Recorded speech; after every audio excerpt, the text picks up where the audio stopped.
President Hollande, Mr. Secretary General, fellow leaders, we have come to Paris to show our resolve. We offer our condolences to the people of France for the barbaric attacks on this beautiful city. We stand united in solidarity, not only to deliver justice to the terrorist network responsible for those attacks, but to protect our people and uphold the enduring values that keep us strong and keep us free. And we salute the people of Paris for insisting this crucial conference go on. An act of defiance that proves nothing will deter us from building the future we want for our children. What greater rejection of those who would tear down our world than marshaling our best efforts to save it? Nearly 200 nations have assembled here this week. A declaration that for all the challenges we face, the growing threat of climate change could define the contours of this century more dramatically than any other. And what should give us hope that this is a turning point, that this is the moment we finally determined we would save our planet, is the fact that our nations share a sense of urgency about this challenge and a growing realization that it is within our power to do something about it. Our understanding of the ways human beings disrupt the climate advances by the day. 14 of the 15 warmest years on record have occurred since the year 2000. And 2015 is on pace to be the warmest year of all. No nation, large or small, wealthy or poor, is immune to what this means. This summer, I saw the effects of climate change firsthand in our northernmost state, Alaska, where the sea is already swallowing villages and eroding shorelines, where permafrost thaws and the tundra burns, where glaciers are melting at a pace unprecedented in modern times. And it was a preview of one possible future, a glimpse of our children's fate if the climate keeps changing faster than our efforts to address it.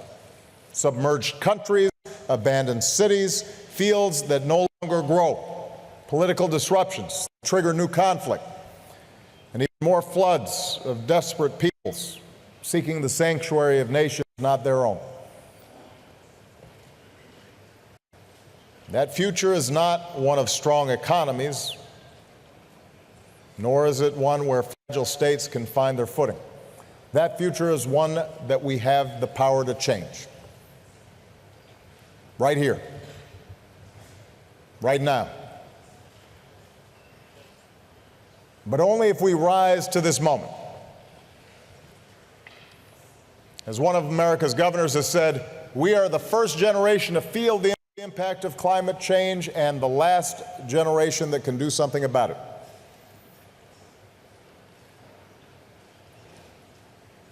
I've come here personally as the leader of the world's largest economy and the second largest emitter to say that the United States of America not only recognizes our role in creating this problem, we embrace our responsibility to do something about it.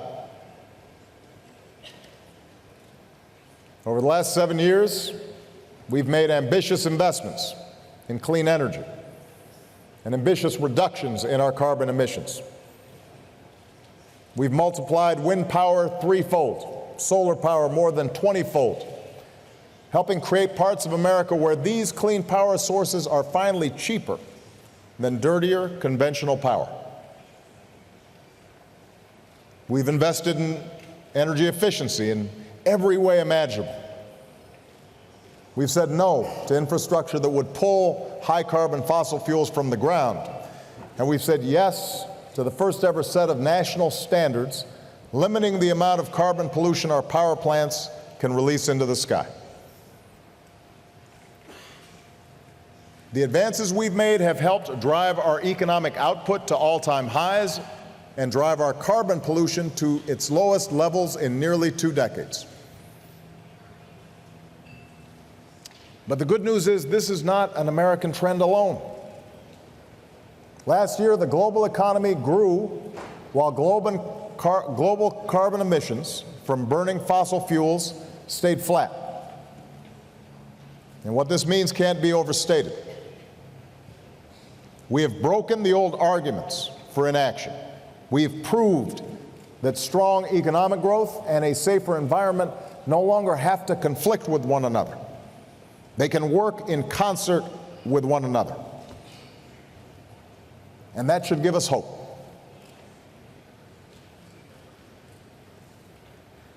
One of the enemies that we'll be fighting at this conference is cynicism. The notion we can't do anything about climate change. Our progress should give us hope during these 2 weeks. Hope that is rooted in collective action. Earlier this month in Dubai, after years of delay, the world agreed to work together to cut the super pollutants known as HFCs.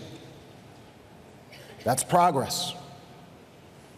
Already, prior to Paris, more than 180 countries representing nearly 95% of global emissions have put forward their own climate targets. That is progress.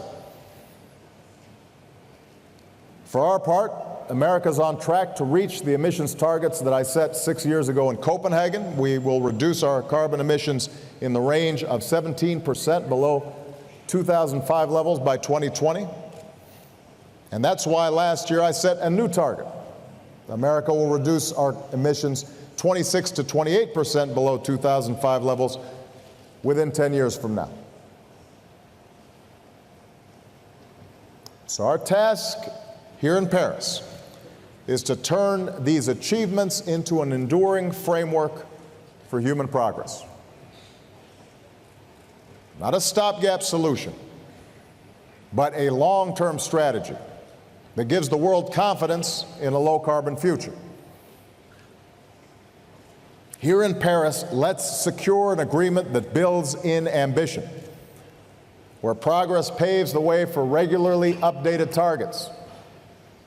Targets that are not set for each of us, but by each of us, taking into account the differences that each nation is facing. Here in Paris, let's agree to a strong system of transparency that gives each of us the confidence that all of us are meeting our commitments. And let's make sure that the countries who don't yet have the full capacity to report on their targets receive the support that they need. Here in Paris, let's reaffirm our commitment that resources will be there for countries willing to do their part to skip the dirty phase of development. And I recognize this will not be easy. It will take a commitment to innovation and the capital to continue driving down the cost of clean energy. And that's why this afternoon I'll join many of you to announce a historic joint effort to accelerate public and private clean energy innovation on a global scale. Here in Paris, let's also make sure that these resources flow to the countries that need help, preparing for the impact of climate change that we can no longer avoid.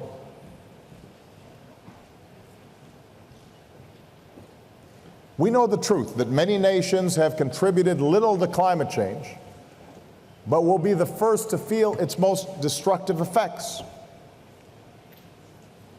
For some, particularly island nations whose leaders I will meet with tomorrow, climate change is a threat to their very existence. And that's why today, in concert with other nations, America confirms our strong and ongoing commitment to the Least Developed Countries Fund. And tomorrow we'll pledge new contributions to risk insurance initiatives that help vulnerable populations rebuild stronger after climate-related disasters. And finally, here in Paris, let's show businesses and investors that the global economy is on a firm path towards a low-carbon future. If we put the right rules and incentives in place, we'll unleash the creative power of our best scientists and engineers and entrepreneurs to deploy clean energy technologies and the new jobs and new opportunities that they create all around the world. There are hundreds of billions of dollars ready to deploy to countries around the world if they get the signal that we mean business this time. Let's send that signal. That's what we seek in these next 2 weeks. Not simply an agreement to roll back the pollution we put into our skies, but an agreement that helps us lift people from poverty without condemning the next generation to a planet that's beyond its capacity to repair. Here in Paris, we can show the world what is possible when we come together, united in common effort and by a common purpose.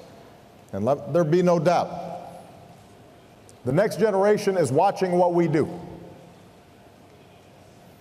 Just over a week ago, I was in Malaysia, where I held a town hall with young people. And the first question I received was from a young Indonesian woman. And it wasn't about terrorism, it wasn't about the economy, it wasn't about human rights, it was about climate change. And she asked whether I was optimistic about what we can achieve here in Paris and what young people like her could do to help. I want our actions to show her that we're listening. I want our actions to be big enough to draw on the talents of all our people, men and women, rich and poor. I want to show her passionate, idealistic young generation that we care about their future. For I believe, in the words of Dr. Martin Luther King Jr., that there is such a thing as being too late. And when it comes to climate change, that hour is almost upon us. But if we act here, if we act now, if we place our own short-term interests behind the air that our young people will breathe and the food that they will eat and the water that they will drink and the hopes and dreams that sustain their lives, then we won't be too late for them. And my fellow leaders, accepting this challenge will not reward us with moments of victory that are clear or quick. Our progress will be measured differently in the suffering that is averted and a planet that's preserved. And that's what's always made this so hard. Our generation may not even live to see the full realization of what we do here, but the knowledge that the next generation will be better off for what we do here. Can we imagine a more worthy reward than that?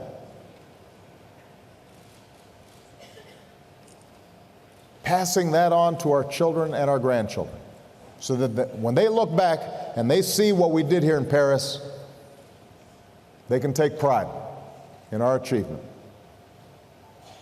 Let that be the common purpose here in Paris. A world that is worthy of our children, a world that is marked not by conflict but by cooperation, and not by human suffering but by human progress. A world that's safer and more prosperous and more secure and more free than the one that we inherited. Let's get to work. Thank you very much.